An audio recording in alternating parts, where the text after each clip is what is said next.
Сәлеметсіздер ме? Натюрморттың келесі кезеңі бұл өңдік шешіммен жұмыс жасау.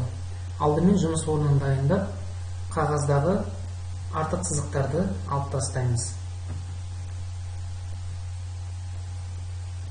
Барлық осьтік сызықтарды, көрінбейтін артық сызықтардың бәрін өшіріп дайындаймыз. Осымен жұмыс дайын. Сонымен артық сызықтарды алып болғаннан кейін жұмыс орнын дайындап, негізгі өңдік шешімдерге көшеміз. Алдымен натюрмортты қарап, оның өңдерін жіктеп аламыз. Ең қоңыр қара зат бұл шыны аяқ. Бірақ та оның қара өңдері болғанымен жарық бөлігінде кішкене жылтыраған жылт жерін көріп отырмыз. Әрбір заттың жарық, жартылай жарық, меншікті көлеңке, түспе көлеңке және жылт, шағылыс деген реңдерін анықтауымыз керек. Натюрморт заттарының ішіндегі өңі ашық, бұл тақтай болып келеді. Тақтайдан кейінгі әрі қарата маталардың ішінде ең ашық мата ақ мата. Ақ мата тік көлденең жазықтыққа жайылған. Және ақ матадан кейінгі қоңыр сұры матаны көреміз. Жарықтың түсуіне байланысты натюрморттың тік, көлденең және алдыңғы қырық қабырғаларын байқап көруімізге болады.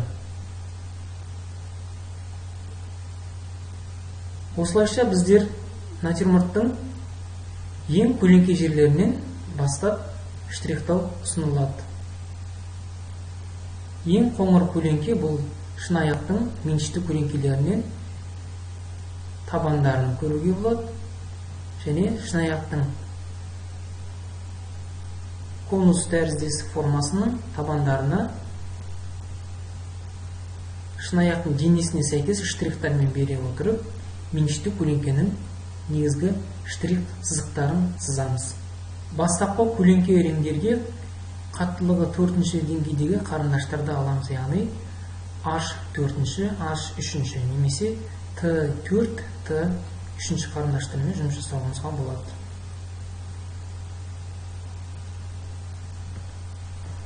Мұқият қадағалап жұмыс жасаймыз. Себебі қарындашпен жұмыс жасаған кезде, егер жұмсақ қарындашты алсақ, онда қолымызды үйкелеп, жұмыстың үстінен дақтар шығып, бүлініп қалуы мүмкін. Сондықтан 4-ші H және қаттылығы 4-ші деңгейге сәйкестік қарындашпен жұмыс жасауымызға болады.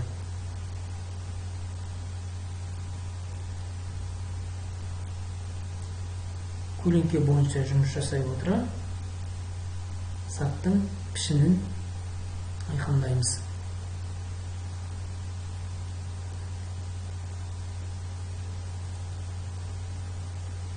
Эллипстен төменгі жақ көлеңінде штрихтарды жүргізе отырып, негізгі көлеңкенің бағыттарын көрсетеміз. Себебі эллипстің жоғарғы бөлігінде жарық бар екенін байқап отырмыз.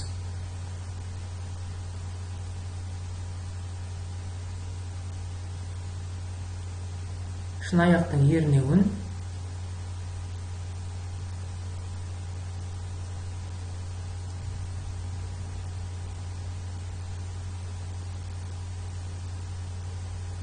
егер қажет болған жағдайда артық өңдерді, жылт жерді өшіргіштің ұштарымен жай ғана түртіп алып тастауға болады. Мінекей шыны аяқтың мойнын пішінге сәйкес штрихтап көрсетіп жатырмыз.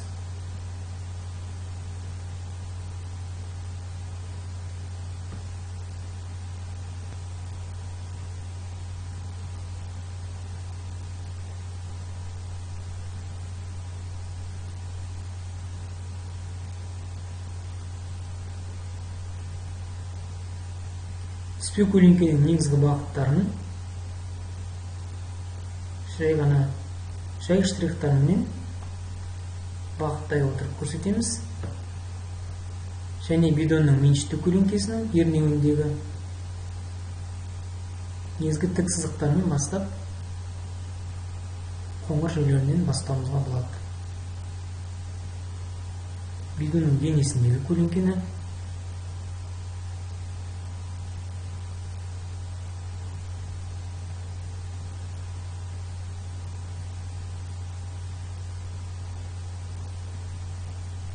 бидонның денесіндегі мойнындағы, яғни конус тәрізді пішін сәл ғана жарық болып келеді. Себебі оған жарықтың түсу бағыты болғандықтан басқа денелеріне қарағанда сәл жарықтау ашық реңге ие.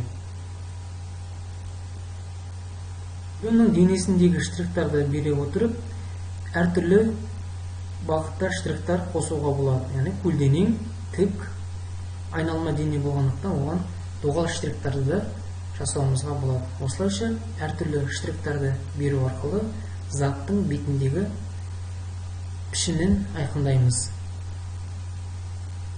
Бидонның меншікті көлеңкелерімен жұмыс жасай отыра, әрі қарата штрихтауымызды жалғастырамыз.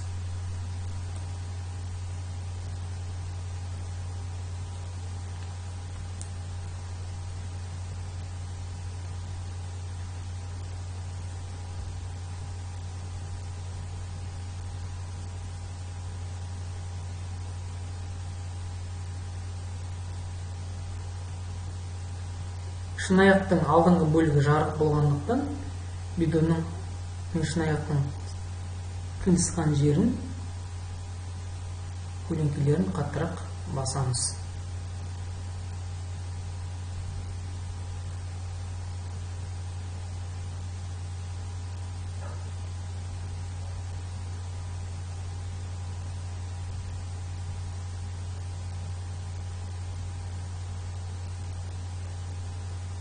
Бүгін біздер түспе көлеңкелердің негізгі бағыттарын белгілеп қоямыз.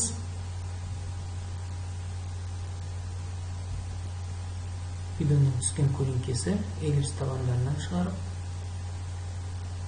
жазықтыққа бағыттаймыз.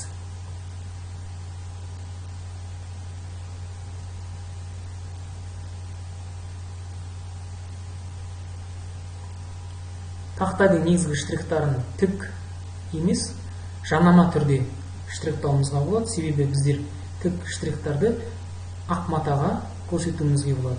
Себебі барлық бағытта штрихтар бірдей болып кетсе, онда біздің заттарымыздың негізгі формасы дұрыс шықпауы мүмкін. Сондықтан штрихтарды әр затқа әртүрлі бағытта қолданғанымыз дұрыс. Штрихтарды жеңіл түрде жай жүргізе отырып, қыспай, тек қана жеңіл бағытпен жұмсақ етіп штрих береміз. Тең көлемінде бағыттай отырып, қарындаштың ұштарын нәзіктеп, қолды жаттықтыра отырып жұмыс жүргіземіз. Штрих туралы сөз қозғалған кезде жеңіл түрінде көрсете отырып, заттардың қарайып кетпеуіне немесе қатты дақ болмауына қадағалап отыруымыз керек. Қарындаштар қағаздың бетін тырнап, тыртық қалдырмауы керек. Сол үшін де жұмысты мұқият жүргіземіз.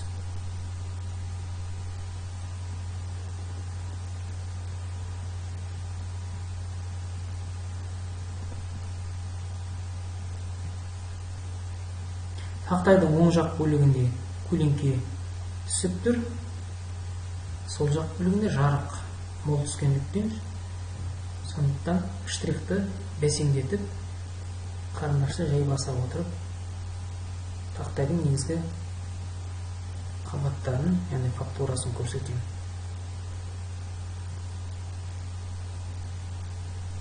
Бетінің тегістігін бағыттай отырып, жасауымызға болады. Ақ мата мен сұры матаның қиылысқан жерлерін және натюрморттың тік қабырғаларының қиылысқан жерлерін өңдерін басамыз. Себебі натюрмортты қарасақ, қанық өңдер көруімізге болады.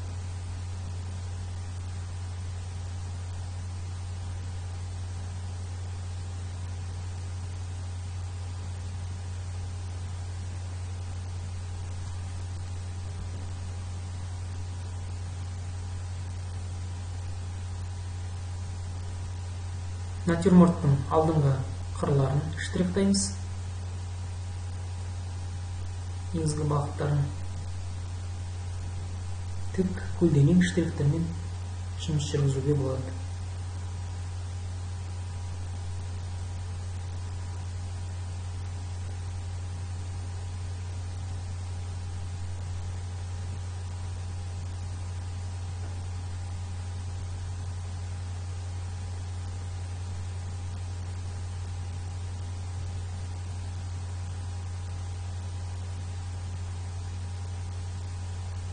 Маталардың шекара бөліктерін, өңдерін көрсетеміз.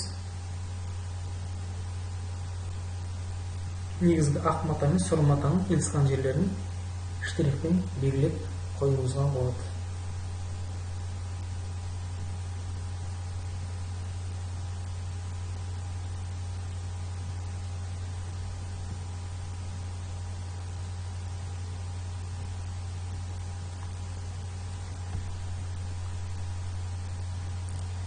Сонымен бүгінгі сабақта біздер натюрморттың негізгі өңдік бағыттарын көрсеттік, заттардың пішіндерінің бағыттарын, негізгі меншікті көлеңкені және түспе көлеңкенің бағыттарын көрсеттік. Келесі сабақта біздер үлкен ауқымды көлемдегі штрихтермен жұмыс жасаймыз. Үлкен қабырғалардың негізгі штрихтарын көрсетеміз. Ауқымды жерлердің штрихтарын үлкен штрихтермен бастап жазамыз. Бүгінгі тапсырма осымен тәмам. Келесі кездескенше сау болыңыздар.